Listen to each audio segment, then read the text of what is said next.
Philippine News newscast for March 15 to 21st, 2013. Good day to everyone.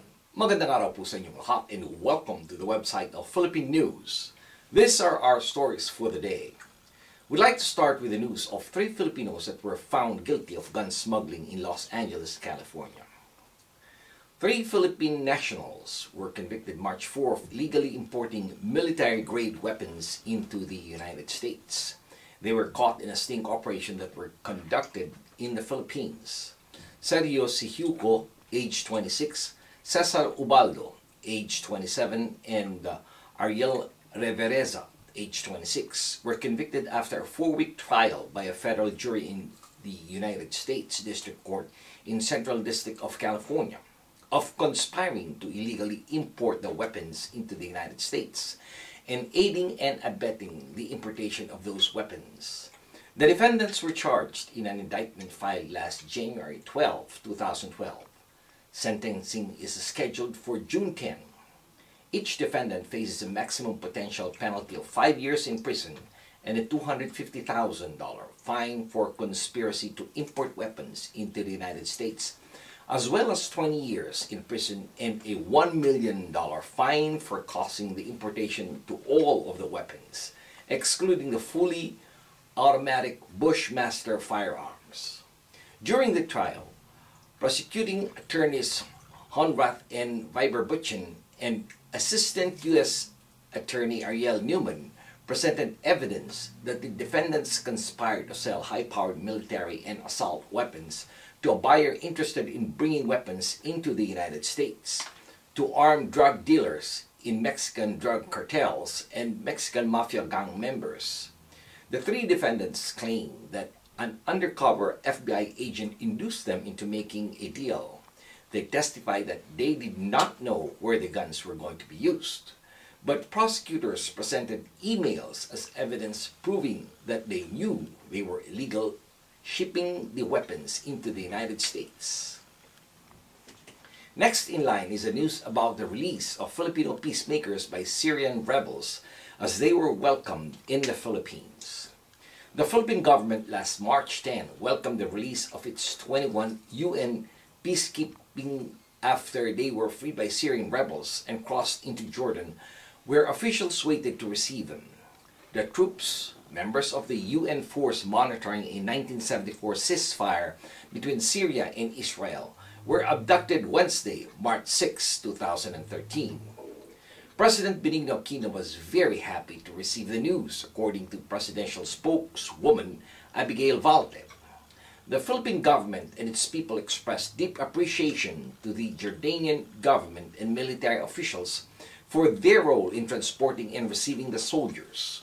The 21 peacekeepers are in the custody of the Jordanian Border Patrol headquarters. The Philippine ambassador is coordinating directly with Jordanian authorities and is ready to receive the 21 peacekeepers. The group's commander had met with the freed man and that they would stay at the Amman Hotel for 2 days before being transferred back for duty with the United Nations Disengagement Observer Force. Army spokesman Colonel Randolph Cabangbang said the families of the soldiers had all been informed of their release and were grateful to everyone who helped. Philippine Department of Foreign Affairs stressed the impartiality of the UNDOF contingent the men were serving with and called on all parties to respect their freedom of movement and safety. The hostages were part of the 300-member Philippine Army force deployed with the force since November of last year. This time we tackle news about a group of policemen and a group of military troops accused of gambling massacre. Filipino authorities said dozens of police and military personnel would be charged with murder for summarily executing 13 people in a gambling turf war. The accused police initially reported those slain in a rural town about 3 hours' drive from Manila last January were members of a criminal gang who engaged them in a gun battle after ramming through a security roadblock. But after media reports showed that among those killed was a local illegal gambling lord as well as 5 police and military officers who were protecting them, President Benigno Aquino ordered an investigation. According to presidential spokeswoman Abigail Valte, the victims were summarily executed and all indications point to a rub-out. According to Justice Secretary Laila de Lima, 21 police officers and 14 members of a military unit who are currently in custody conspired to eliminate Vic Siman, the slain head of a lottery racket known as Hueting. Hueting is an underground lottery known to generate many millions of dollars that are often used to finance campaigns by corrupt local politicians who are known to control private armies or employ policemen as personal bodyguards. De Lima said that the ambush was planned and led by Superintendent Hansel Marantan, a senior police officer who was protecting a local rival of Vic Siman. The apparent objective of the operation was to kill all the victims. The checkpoint was set up to kill Vic Siman and company. There was no shootout. As a matter of fact, some of the victims were already slumped on the ground and were surrendering when fired upon by operatives. De Lima also said that the accused policemen and military officers also tampered with the crime scene and conspired to cover up the crime. And finally, in the latest survey, Team Pinoy keeps a Senate lead in the upcoming elections. In the previous polls, they had a 3-9 lead, but now the lead has slipped to 8-4, still in their favor.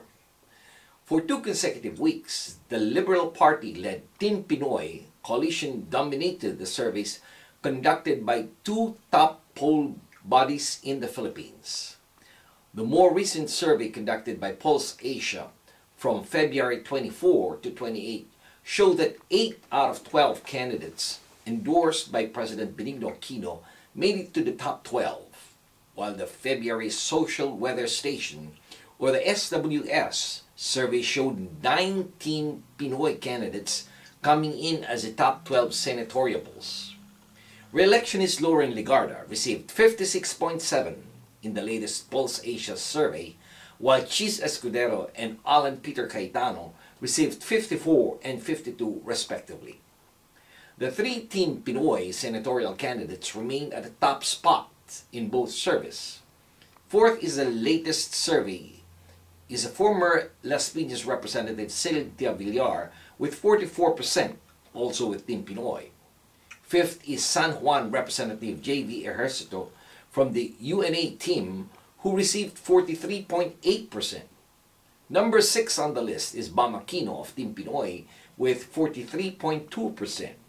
The 7th spot belongs to the daughter of Vice President Binay, newcomer Nancy Binay of UNA, receiving 42.5% of the support from would-be voters, while the 8th spot belongs to Grace Poe Lemanzares of Team Pinoy with 42.1%. Incumbent Senator Coco Pimentel of Team Pinoy received 40.1%, leaving him on the 9th spot. Senator Gringo Honasan of UNA received 37.9%, making it to the 10th spot, while Cagayan's Representative Jack Enrile from UNA received 36.6%, making it to the number 11. Completing the Magic 12 is Senator Antonio Trillanes of Team Pinoy with 36.1%.